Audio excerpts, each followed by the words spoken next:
आनंद प्रभ कीता।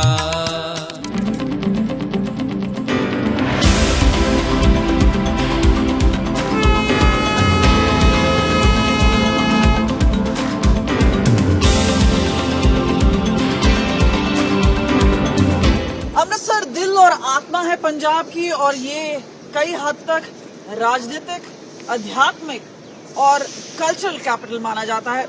तो आज का सफर हम शुरू कर रहे हैं वंदे भारत से, और ये प्लेटफॉर्म नंबर 7 पे खड़ी है। 30 दिसंबर को इसकी शुरुआत हुई थी और उसके बाद से हमने देखा है कि ये लगातार चलती है।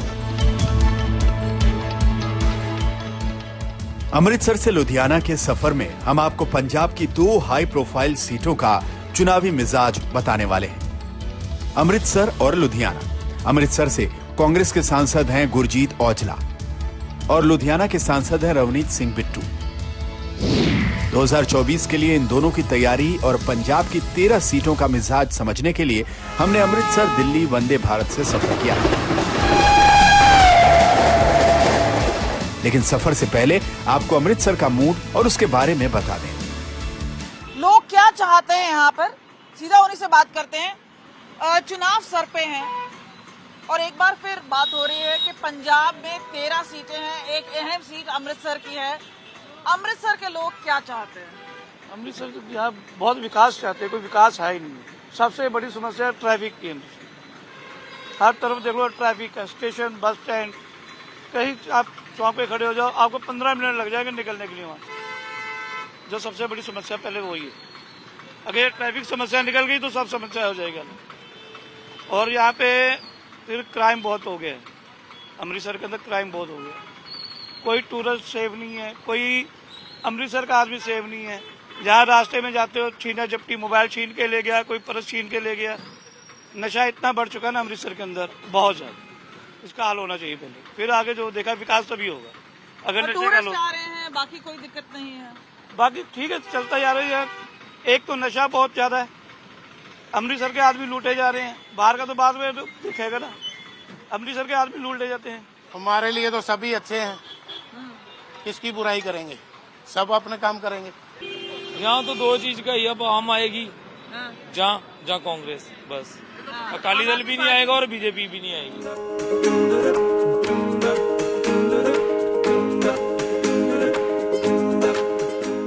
अमृतसर को जो डेवलपमेंट चाहिए, आपको वंदे भारत एक पड़ाव है, क्योंकि कहते हैं 38 ट्रेन है, ये उस नंबर पे आता है वंदे भारत।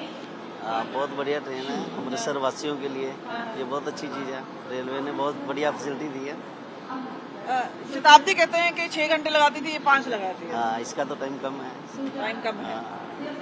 किस तरह की जो डेवलपमेंट है आपको लगता है कि स्टेशन में है, या क्योंकि जब से ये शुरू हुई है क्या फर्क पड़ा है? बहुत फर्क है, फुल जा रही है गाड़ी। तो गुरदासपुर में तो सनी देओल है। हाँ जी, और कहते हैं कि नदारत भी रहते हैं। सनी देओल तो जित के गया, ਉਹਨੂੰ ਵੋਟਾਂ ਪਾਈਆਂ, ਮੁੜ ਕੇ ਆਇਆ ਹੀ ਨਹੀਂ ਵਾਪਸ ਗੁਰਦਾਸਪੁਰ। ਉਹ ਅੰਮ੍ਰਿਤਸਰ ਮੱਥਾ ਟੇਕੇ ਵਾਸਤੇ ਜਾਂਦਾ, ਆਉਂਦਾ ਹੀ ਨਹੀਂ ਹੈ। ਆਉਣਾ ਚਾਹੀਦਾ ਨਾ, ਜਿਹੜੇ ਬੰਦੇ ਨੂੰ ਚੁਣ ਕੇ ਭੇਜਿਆ ਉਹ ਕੰਮ ਤੇ ਕਰੇ, ਆਣ ਕੇ करे। सफर शुरू करने से पहले आपको अमृतसर के बारे में बता दें। आजादी के बाद अमृतसर में कांग्रेस का दबदबा रहा है। बीच बीच में जनसंघ और फिर बीजेपी को भी कामयाबी मिली। 2004, 7 और 9 में नवजोत सिंह सिद्धू ने अमृतसर को बीजेपी की झोली में डाला। 2014 में यहां से पूर्व वित्त मंत्री अरुण जेटली मैदान में उतरे, लेकिन कैप्टन अमरिंदर सिंह से मिले कड़े मुकाबले में 1 लाख वोटों से उनकी हार हुई। 2019 में कांग्रेस के गुरजीत सिंह औजला के सामने बीजेपी ने हरदीप सिंह पुरी को उतारा, जो अब पेट्रोलियम मंत्री हैं, लेकिन बीजेपी इस बार भी जीत नहीं पाई। और आइए ये जानने के लिए कि इस बार की जनता पंजाब में किसे जिताएगी, हम चलते हैं अमृतसर से लुधियाना के सफर पर। अब समय हो चला है और ये सही रहेगा कि हम सही टाइम पे ट्रेन पकड़ लें, क्योंकि वंदे भारत में एक बार दरवाजे बंद हो जाएं, फिर तो ट्रेन पकड़ना मुश्किल ही नहीं, नामुमकिन हो जाएगा। चलिए।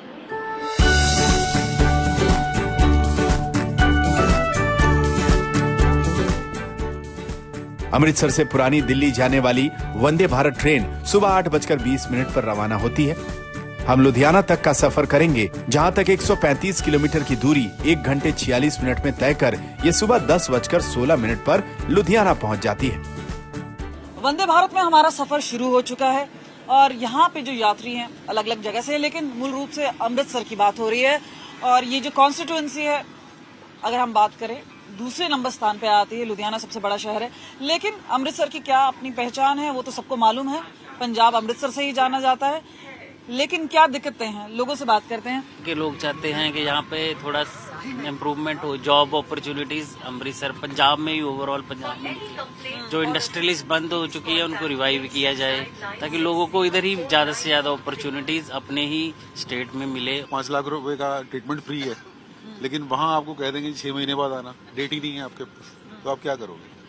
तो वहाँ उस लेवल पे ना एजुकेशन, हेल्थ सिस्टम, ये सब जो बेसिक रिक्वायरमेंट्स है वो नहीं दिखती। जैसे दिल्ली, नोएडा में एसईजी जोन है, लखनऊ में अभी ओपन हुआ है एसईजी जोन, जिसकी वजह से लखनऊ में काफ़ी चीज़ें आई हैं। तो अगर पंजाब में एसईजी जोन हो, कंपनीज वुड टेक इनिशिएटिव, क्योंकि उनको कंसेशन मिलता है टैक्सेशन वगैरह में, और उसकी वजह से पंजाब का रेवेन्यू जनरेट होगा। यहाँ का जो यूथ है, जो स्टेट का फ्यूचर है, वो सारा बाहर जा रहा है।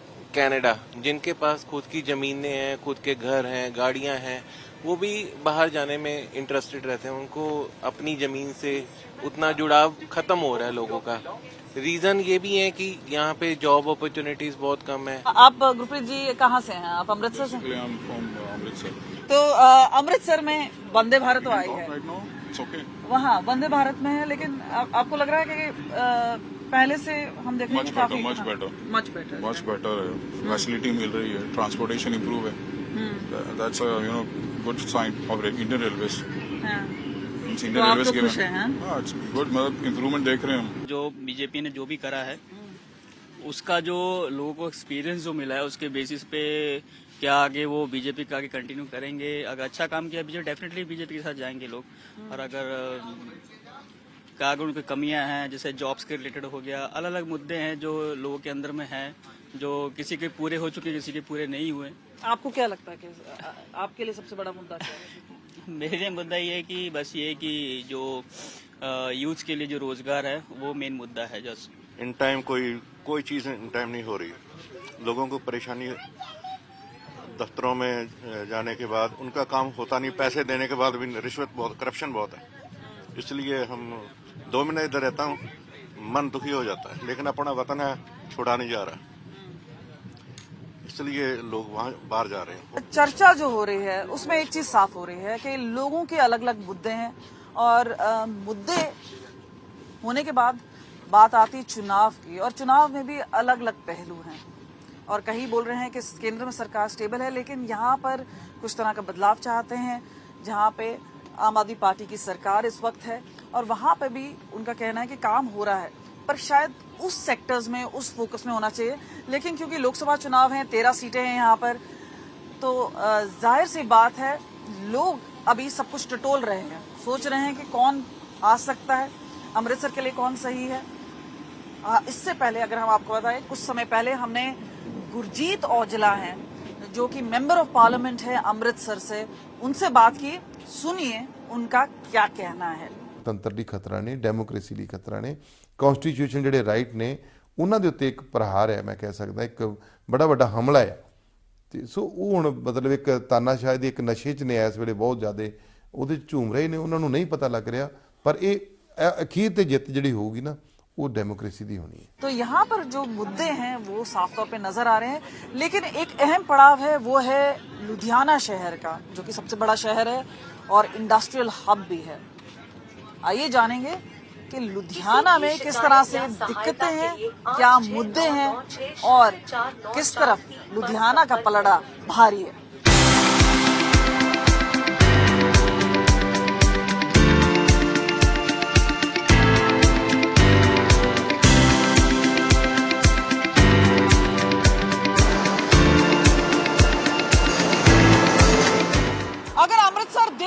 लुधियाना फाइनेंशियल कैपिटल है पंजाब का, नंबर 1 सिटी है, इंडस्ट्रियल एरिया हॉइजरी का है। इंडस्ट्रियल एरिया में, जिस एरिया में हम खड़े हैं, कुछ ही दूरी पर है रेलवे स्टेशन से, लेकिन जानते हैं यहाँ के लोगों से कि क्या दिक्कतें आ रही हैं। यहाँ पे सड़कें जो फोकल पॉइंट है मेन एरिया, ये मेन कंट्रीब्यूटर है यहाँ पे फाइनेंशियल में, जीडीपी में लुधियाना की या पंजाब की में, बट यहाँ की सड़कें यहाँ की टूटी हुई हैं सारी, और जो ट्रैफिक की समस्या, जहाँ पे घर जाने में हमें आधे घंटे में पहुंचना, वहाँ 1 घंटे में पहुंचते हैं। ये ऑटोमोटिव पार्ट्स हैं जो कि बन रहे हैं लगातार, मशीनों में काम चल रहा है। लुधियाना में कितने सालों से रह रहे हैं आप? मैं तो 25 साल से रह रहा हूँ। 25 साल 25 साल से। तो क्या कुछ बदलाव आया है? बदलाव तो आया है। हाँ। बदलाव आया है पहले से।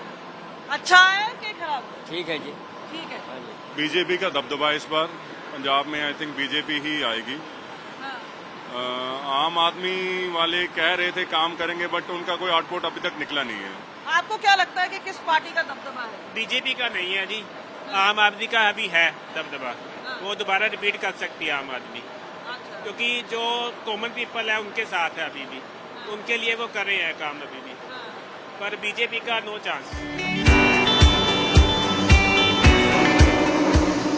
लुधियाना लोकसभा सीट की बात करें तो यहां से कांग्रेस के रवनीत बिट्टू सांसद हैं। 2019 के आम चुनाव में उन्होंने लोक इंसाफ पार्टी के सिमरनजीत सिंह बैंस को 76,000 वोट से हराया था। पहली बार मैं आनंदपुर साहब से लड़ा था, लेकिन उसके बाद जो मेरे ग्रैंडफादर या मेरा होम डिस्ट्रिक्ट है वो लुधियाना है, तो फिर अब 2 इलेक्शनें 14 और 19 की यहाँ लड़ी हैं।